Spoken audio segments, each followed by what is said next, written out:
nurse staffing office. To find out what floor you are working on today, please press 1. Good morning. This is for March 19th, 7 a.m. shift. Pizza Donato. You're going to go to 5 West.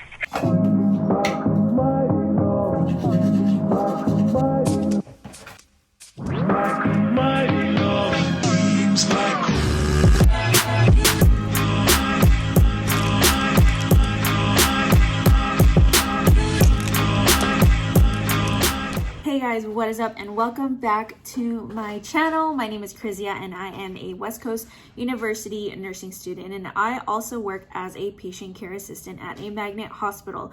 So in today's video, I'm going to be going over a day in the life of a PCA.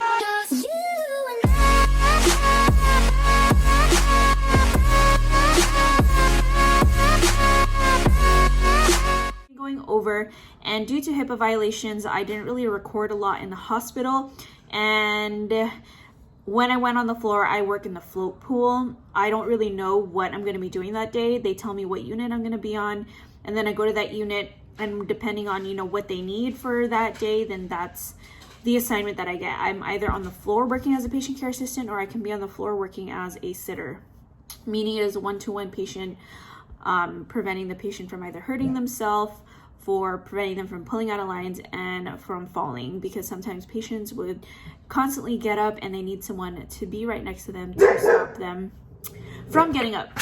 I tried to do my best in getting content, while I was at the hospital, making sure that I wasn't gonna be violating any HIPAA violations. But the past 2 times that I've been to work, I've only been sitting. So I'm gonna be doing a little bit more of a different day in the life, just going over exactly what I do throughout the day. So I do a whole range of things. I go on every single floor. I go to the ICU, I go to the CCU, neuro ICU, tele, med surg, pulmonary, oncology, ER, rehab, mother baby. So I go on every single floor, which I really like because it exposes me to different floors and units, letting me know exactly what kind of unit and specialty I want to be going into before I graduate from nursing school. So that's what I really like about being in the float pool at my hospital. So before anything, this is exactly what I do. I would wake up at 5:45, get ready, call this number that I have to call to let me know what floor I'm going to be working on. Then I get to work. I usually get my breakfast, and then I get on the floor and I clock in.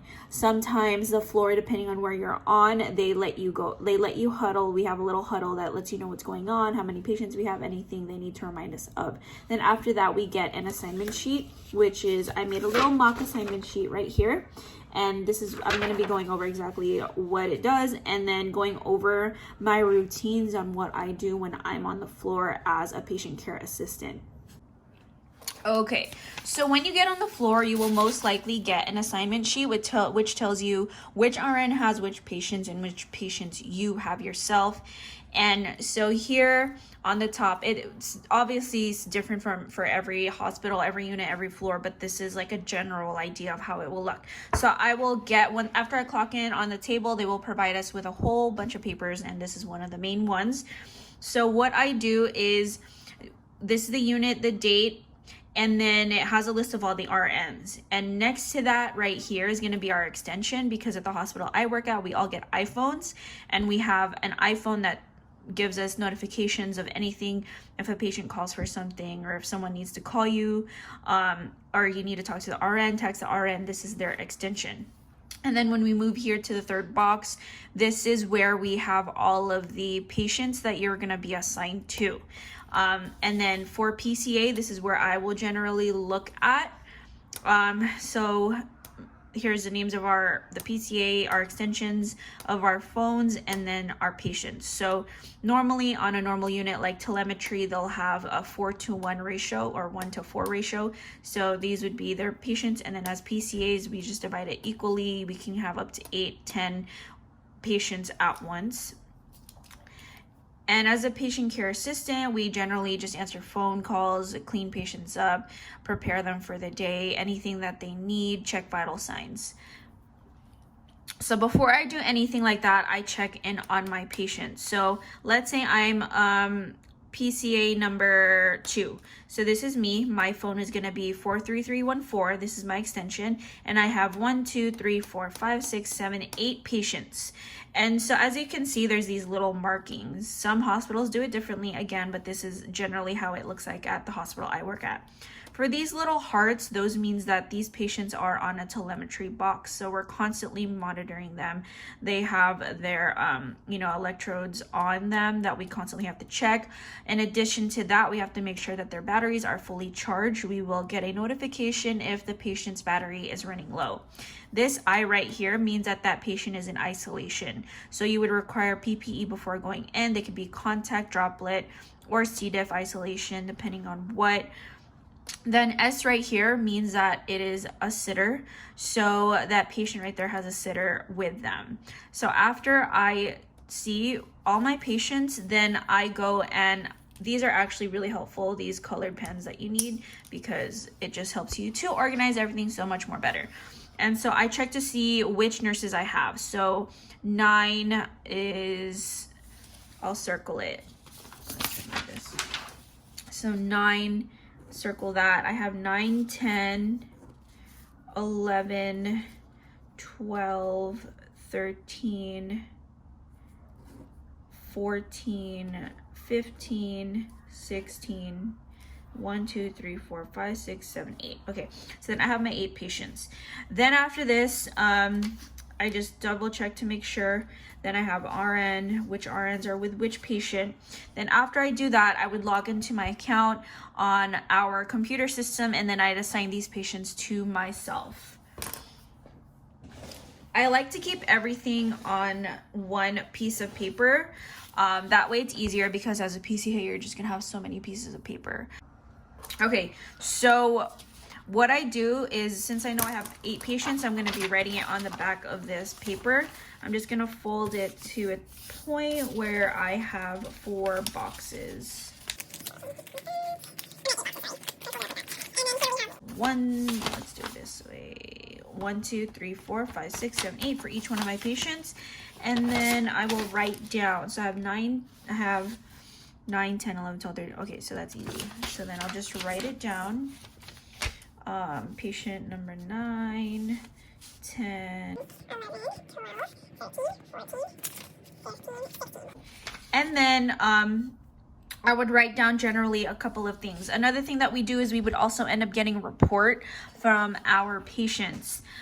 Sorry, not from patients, from the PCAs from the night shift. They'll give you a report on the patients. So then I'd go and write down for each single patient, exactly what kinds of things you would want to know. So you'd be getting a report from one of them. The main things that you want to know and things that I write down is I would write the RN's name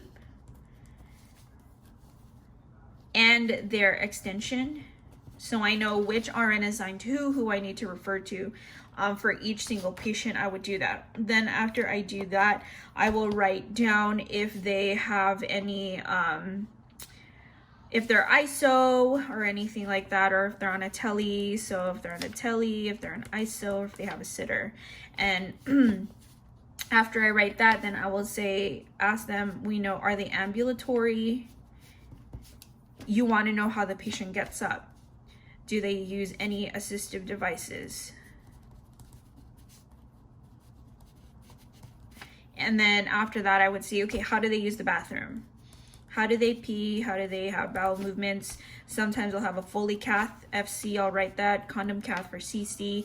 Then you'll know if they're Q2 or if they're independent. Q2 means that they need to be turned every 2 hours because they cannot get up out of their bed. Independent means that they can get up. Usually you'll have a, a bed alarm to make sure that they call you before they get up. So you want to know, can they walk? Do they need anything? Because you don't want to get a patient up and they can't walk and they fall. Okay, and then you want to know, how do they go to the bathroom? You have a Foley cath, you have to constantly check their bag, make sure that they're producing urine. You have a condom cath. And then, are they incontinent? Are they continent? So incontinent, I'll write down, because then I would have to know, do I have to check the patient? If they've had a bowel movement, I have to change them. Same thing with Q2, you'll know that they'll most likely be incontinent, and are they independent? those are the main things I get. Another thing that I get in addition to this is diet, because you need to know what kind of diet. Are they a feeder? Are they on a dysphagia diet? Are they on a carb diet? Because with carb diets, you have to monitor how many carbs they eat, depending on, you know, how many they could eat. Most of the time it's a 60-gram diet. Are they on a fluid restriction, meaning that you can't give them you can only give them a certain amount of fluids. So those are some important things that I like to get. And the rest I basically just get from their medical record. Another thing I like asking my PCAs from the night shift is, how's the behavior of the patient? Are they nice? Are they mean? You know, do they get irritable? What do I need to know behaviorally? That's something that's really important. And then sometimes you'll also get a report from your RN. But these are the basic things that I like to get. As a PCA, our purpose is to assist our nurses in everything that we need to do. We are able to discharge Foleys. We check vital signs. We turn our patients. We clean our patients. We bring our patients water. We help them up to go to the bathroom. We help them with anything that they need that is qualified under what we can do. After I get everything, all the information of each of my patients, we have to collect vital signs, which is their blood pressure, their temperature, their O2 saturation, their heart rate, their respiratory rate. We check them 3 times throughout the morning shift, every 4 hours. So I would document it at 8 a.m., 12 p.m. and 4 p.m.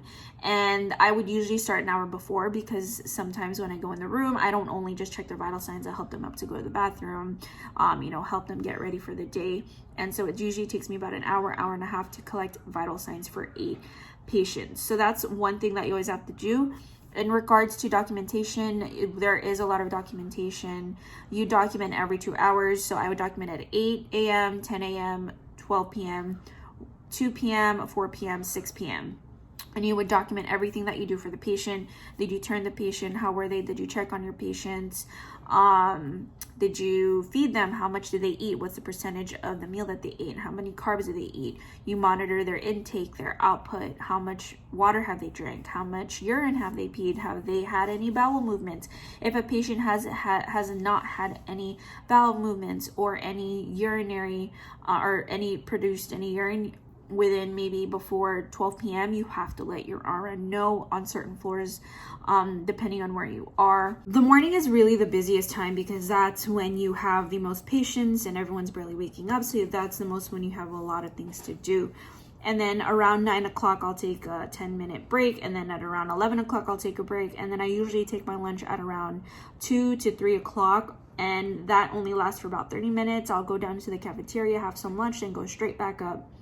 And after that, you know, usually after lunch and in the afternoon, a lot of the patients are tired, and it's a little bit of a downtime, and that's where I just kind of finish and catch up on my charting and everything. And then at around 4 o'clock, I check the vital signs again. After that, I'm basically like, okay, I'm done. This is it.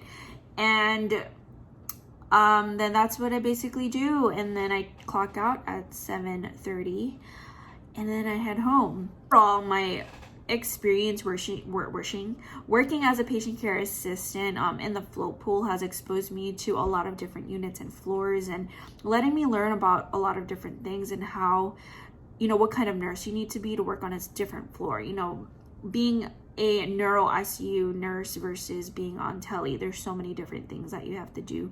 The ratios are so different. The workload in an ICU is a lot more less than working on a tele, because on an ICU floor, the patients are constantly on monitors, so you don't have to check their vital signs. The only thing I check when I'm on ICU is their temperature. And we usually have these little leaves that we put on the chest, because the patients have to be turned every 2 hours. We'll put these little leaves on their chest, and it'll check what position they're at, left or right. So every time we move them, it'll do that. And we'll have a monitor on a big TV saying, like, this patient is due for a turn after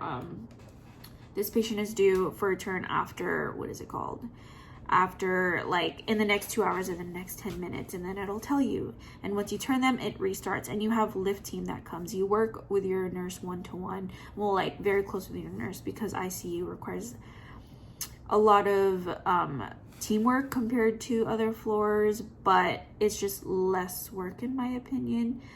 Actually, I don't know. You just have a lot more work and resources when you're in ICU, but it is a lot of work still. But in terms of vital signs, you don't check it as often, you know, versus on a mother baby unit, you would only check some of the patient's vital signs maybe once a day, or some of them you only check twice, and then you basically get the mom up to the bathroom twice, because sometimes you need to monitor their urine output twice, you know, after labor, or if they have had a C-section and their Foley catheter is due to be removed, then you'll do that. So I like being on the float pool because it just basically exposes me to every single floor and every type of patient, which I really like. But most of the time it's the same routine, checking vital signs, helping patients whenever they call. That's basically it. Some days are a lot more busier than others. Some days I'm sitting, which means I sit with my patient for 12 hours straight, which sometimes I don't like because you don't really have the freedom to leave your patient and go to the bathroom. You always have to wait for someone to come and cover you. I also would work in the tele-sitter rooms, meaning that we have these cameras that watch our patients. Instead of having like a one-to-one kind of sitter, you'll be watching up to 8 patients on a screen and talking through them and monitoring what they'll be doing. You know, if they're pulling on lines, you have to talk to them and tell them to let go. You'll call the PCA or the RN if you need someone to get in the room. I've also worked at the flu desk, meaning I screen patients, especially during COVID-19. We have a lot of restrictions going on in hospitals, so we don't allow any visitors at all, except if it's some certain exceptions. So we've been doing that as part of the float pool. We'll be sitting at the front desk, checking patients in, bringing things up, answering any questions, checking all of their temperatures when they walk in. And that's mostly what I do. So most important thing I've also learned being as a PCA is I get to learn about a routine on how I start off my day with my patients, you know, setting up my important papers that I'll have throughout the day as a nurse. That is something that you will have to do, learning how to organize your time, learning how to organize your patients, learning to prioritize, you know, what you need to do. Do you get a patient water, or do you go help that patient who needs to go to the bathroom? And obviously you go out to help the patient who needs to go to the bathroom because you don't want them to get up and fall and hurt themselves.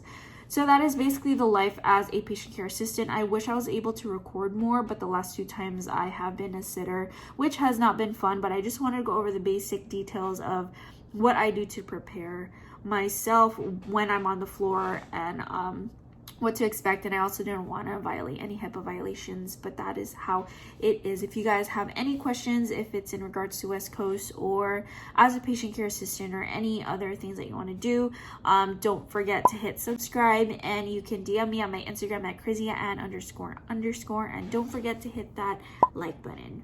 So thank you guys for watching. Thank you guys. I know some of you guys have been DMing me, asking me questions, so keep on sending them over. I have nothing else to do except study and like make videos basically. So let me know what kind of videos you guys want to see. Thank you guys for watching. I hope you guys found this video helpful, and just let me know if you guys need any help.